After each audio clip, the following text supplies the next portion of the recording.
In the financial world, when judicial actions interfere with capital mobility, it signals something deeper than legal proceedings.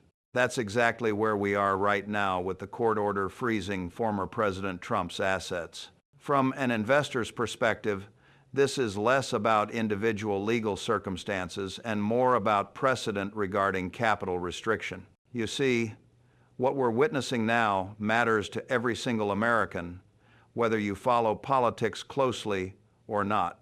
Structural disruptions don't always announce themselves dramatically. Sometimes they begin with isolated cases that establish patterns with broader implications. In my 94 years, I've observed how legal precedents shape economic environments across numerous administrations. As someone who has analyzed the intersection of governance and markets since the Roosevelt era, I can tell you this. Predictable legal frameworks provide the foundation for economic activity. Markets teach you that capital requires both protection and mobility to function efficiently. Now, I'm not here to alarm you about any particular legal proceeding. Let me be clear about something. My concern always focuses on systemic implications rather than individual cases. The court's decision to freeze significant assets represents an extraordinary development with potential precedent-setting implications. The judicial order reportedly encompasses multiple asset categories, including real estate holdings, investment accounts, and business interests. But unlike standard asset freezes targeting flight risks, this action involves a former president with substantial business interests. You see, when judicial authority intersects with economic participation at this level, markets naturally assess broader implications. In corporate terms, this would be comparable to a court restricting a major CEO's assets during litigation, creating immediate operational questions and potential precedent concerns. This raises questions about where similar authority might be applied in future cases. The stakes extend beyond any individual to questions about judicial scope regarding economic participation. What happened over the past 72 hours is particularly telling. You see, the conversation in financial circles has shifted from routine economic assessments to governance stability considerations. New information reveals that the asset freeze encompasses properties across multiple states and affects ongoing business operations involving thousands of employees. From a market stability perspective, the concern lies in the convergence of judicial authority with economic activity restrictions. In corporate business terms, it's like when regulatory actions unexpectedly alter operational capacity, creating immediate compliance requirements while raising questions about future regulatory approaches. You see, markets notice when unprecedented actions occur, not because of partisan considerations, but because unpredictability increases risk premiums. The historical precedent deserves examination. Asset restrictions through judicial action typically target flight risks or demonstrated financial misconduct with narrowly tailored remedies. But this current situation introduces new elements because it involves broader restrictions on a public figure with extensive business operations. Looking at the court's actual order, it contains provisions affecting ongoing business enterprises that employ numerous individuals. The institutional question indicator here involves balancing judicial authority against economic participation rights. When we calculate potential implications, we must consider whether this approach might expand to other cases and what that means for investment confidence in affected entities. Legal experts and financial analysts have identified several specific aspects of this ruling that create precedent questions. The first notable element involves the scope of restrictions on business operations rather than just personal assets. Regardless of one's political perspective, predictable boundaries for judicial economic intervention provide important market guidance. The comprehensive nature of these restrictions creates questions about operational continuity for multiple business entities. The concern isn't about any specific individual, but about calibrating judicial economic intervention. Precedent-setting judicial actions influence future case approaches. And in both markets and governance, precedents shape expectations that guide investment decisions. But what followed was even more noteworthy. Reports indicate the order creates operational constraints beyond direct asset transfer prohibitions. In any system, legal or financial, when operational restrictions exceed direct remedy requirements, we begin asking broader questions about proportionality and scope. At 3:45 p.m. yesterday, corporate governance specialists began issuing preliminary analyses examining potential implications for business entities operating under similar judicial scrutiny. That's not routine legal commentary. That's institutional concern about precedent implications manifesting through professional assessment. Let me clarify what asset freezes actually mean in economic terms, because it's important.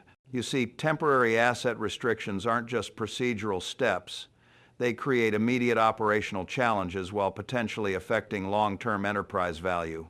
Think of it as corporate restructuring constraints that limit operational flexibility during ongoing business activities. These measures create not just compliance requirements, but fundamental questions about enterprise continuity in affected entities. The judicial process isn't just about legal outcomes. Sometimes it's about balancing appropriate remedies against broader economic implications. In corporate business terms, this resembles when companies face regulatory restrictions that limit operational flexibility without directly addressing underlying concerns. The stakes involve both specific operational continuity and broader precedent regarding judicial economic intervention. When the court restricted access to approximately $3 billion in assets, that's not just individual impact. In economic terms, that affects business operations employing thousands while creating significant operational challenges. The order specifies, and I quote, "Restricted assets may not be transferred, encumbered, or substantially altered without explicit court approval." That's not routine judicial language. That's expansive operational restriction that creates immediate compliance challenges while raising questions about enterprise continuity. Legal attention has intensified dramatically since this ruling emerged. Constitutional scholars have indicated this case presents novel questions about balancing judicial authority against economic participation rights. Business continuity concerns have emerged as employees and partners assess operational implications. The timeline for resolution remains uncertain as complex procedural questions require judicial clarification. And institutional signals suggest our legal system face important questions about calibrating appropriate asset restrictions during ongoing proceedings. You see, when courts implement unprecedented restrictions affecting ongoing enterprises, it indicates exceptional circumstances requiring careful judicial balance between immediate remedy and broader economic impact. In corporate terms, this situation resembles when companies face unexpected regulatory constraints that limit operational flexibility while creating substantial compliance challenges. What this means for governance is that judicial economic intervention frameworks may require careful development to balance legitimate legal remedies against broader economic implications. I've observed similar precedent-setting moments during the early regulatory development periods of various industries. Initial broad approaches that eventually develop more calibrated frameworks, balancing multiple considerations. I understand why this ruling creates concern about both specific operational impacts and broader precedent implications.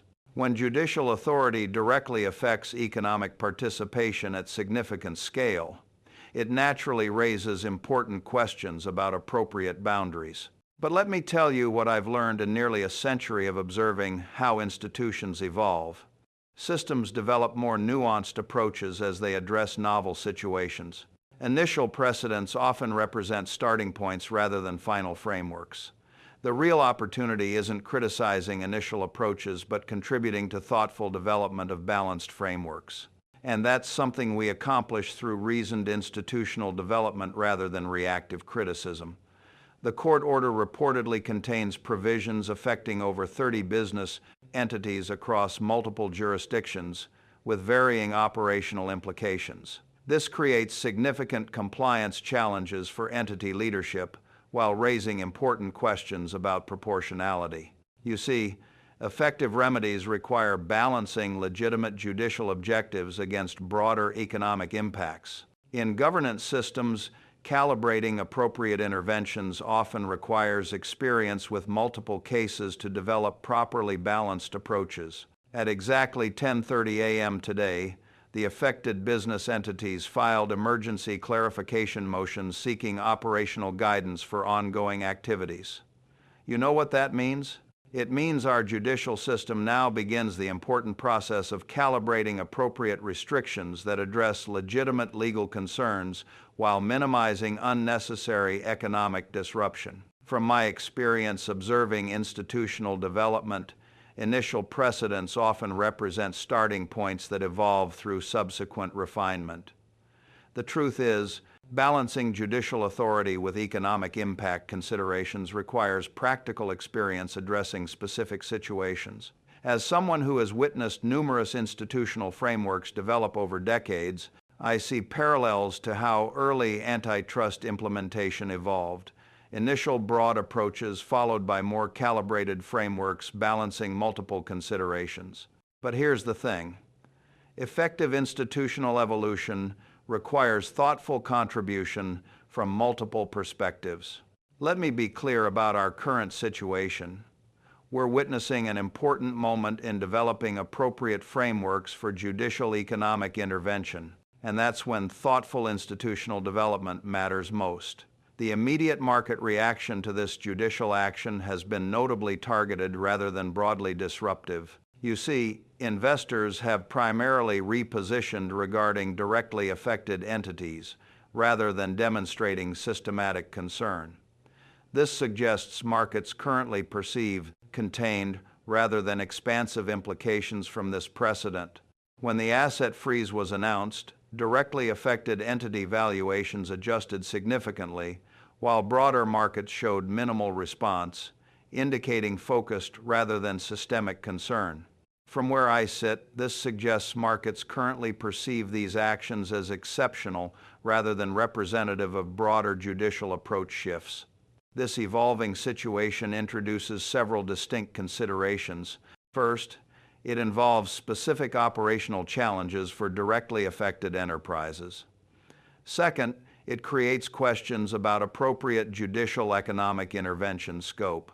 Third, it occurs within an already complex political environment that complicates objective assessment. And fourth, it potentially establishes important precedents regarding asset restriction proportionality during ongoing proceedings.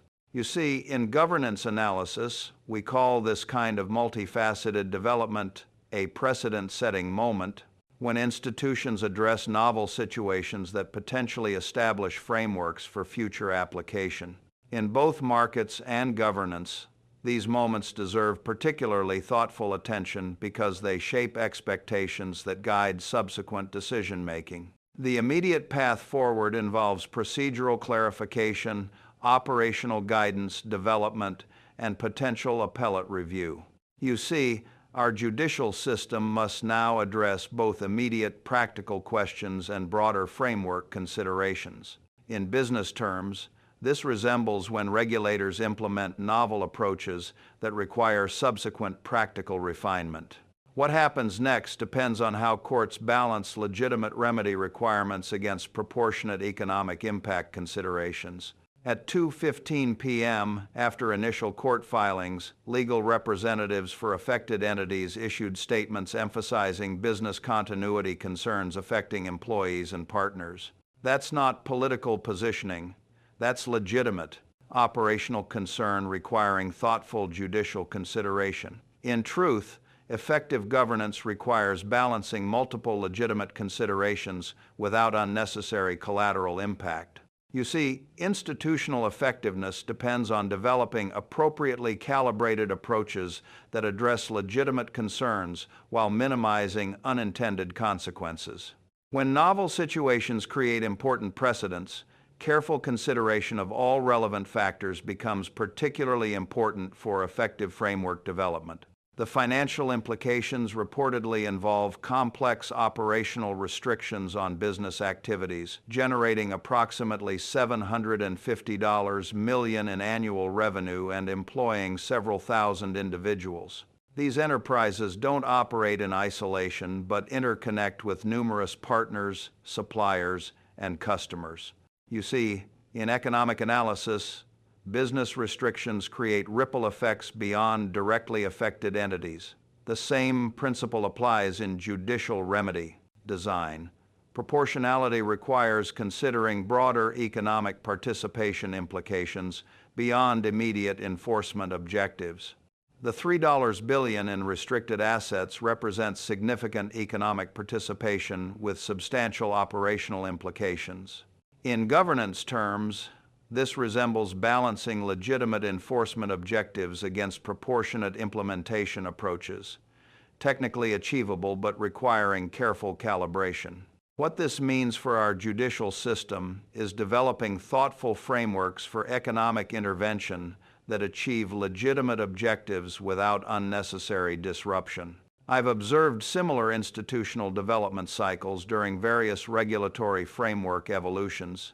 Initial approaches followed by more refined implementations incorporating practical experience. So what we're witnessing is an important moment in developing appropriate frameworks for judicial economic intervention. This precedent will influence not just immediate proceedings, but broader approaches to balancing enforcement objectives against economic participation considerations. We're not merely observers of this process. We're participants in its development through our perspectives on appropriate institutional approaches. Whether involved in business leadership, legal analysis, or simply as citizens in a system balancing multiple important values, we all have interest in thoughtful framework development. Listen, I've observed numerous periods when institutions developed important precedents addressing novel situations. I've witnessed how frameworks evolve from initial approaches to more calibrated implementations.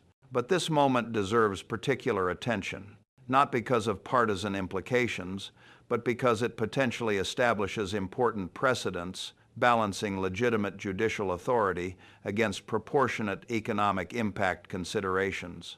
What we're watching is not just a specific legal proceeding.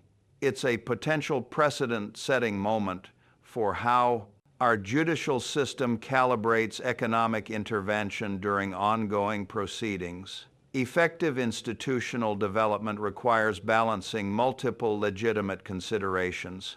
That's why these framework moments matter beyond their immediate applications. Because in any system, when institutions establish precedents addressing novel situations, their approaches influence numerous subsequent applications. And consequences of those approaches eventually affect broader economic participation, expectations, and confidence. The specific court order reportedly restricts not just asset transfers but also operational decision-making across multiple business entities. This comprehensive approach creates significant practical implementation questions. You see, effective remedies require not just theoretical soundness but practical implementability without unnecessary collateral effects. In judicial framework development, balancing theoretical objectives against practical implementation considerations creates more effective, long-term approaches. From my perspective, analyzing institutional development over decades, the most significant aspect of this situation isn't the specific proceeding, but its potential contribution to evolving frameworks for judicial economic intervention. You see, effective governance ultimately depends on appropriately calibrated approaches, balancing multiple legitimate considerations. The fact that this case presents novel questions about scope and proportionality provides important opportunity for thoughtful framework development. That's not partisan perspective. That's institutional development reality. The business parallel offers instructive perspective. When regulatory frameworks address novel situations, Initial approaches often focus primarily on immediate enforcement objectives. As implementation experience accumulates, more balanced approaches typically evolve, incorporating broader impact considerations. When early environmental regulations created sometimes disproportionate implementation challenges, subsequent framework refinements maintained core objectives while improving implementation proportionality. You see, institutional effectiveness isn't measured by enforcement absolutism, but by balanced approaches achieving legitimate objectives with proportionate means. Our judicial system's capacity to develop thoughtfully calibrated approaches to economic intervention will demonstrate institutional maturity through balanced framework evolution. So what we're witnessing is an important precedent-setting moment regarding judicial economic intervention. This case tests not just specific enforcement questions, but institutional capacity to develop appropriately balanced approaches to novel situations. We're all stakeholders in these outcomes regardless of political perspective. Whether operating businesses, analyzing governance systems, or simply participating in our economic system, we all benefit from thoughtfully calibrated institutional approaches. Listen, I've observed 94 years of institutional development addressing novel challenges. I've witnessed how frameworks evolve from initial approaches to more balanced implementations. But this moment deserves particular attention, not because of partisan implications, but because it potentially contributes important precedent to evolving frameworks, balancing legitimate judicial objectives against proportionate economic impact considerations. What we're watching is not just a specific legal proceeding, but a potential contribution to evolving frameworks for judicial economic intervention. The principle of proportionality in remedy design forms the foundation of effective governance approaches. That's why these framework-setting moments matter beyond their immediate applications. Because in any system, whether market or governance, appropriately calibrated approaches create more sustainable outcomes than blunter implementations. And consequences of disproportionate approaches eventually appear as unnecessary disruption and diminished institutional confidence. The pattern emerging reflects our judicial system processing novel questions about appropriate economic intervention scope and implementation. This moment will contribute to evolving frameworks balancing legitimate enforcement objectives against proportionate economic impact considerations. We're not merely observers of this process. We're stakeholders in its outcomes. Whether operating businesses, analyzing governance systems, or simply participating in our economic environment, we all benefit from thoughtfully calibrated institutional approaches. I've observed numerous periods when institutions developed important precedents addressing novel situations.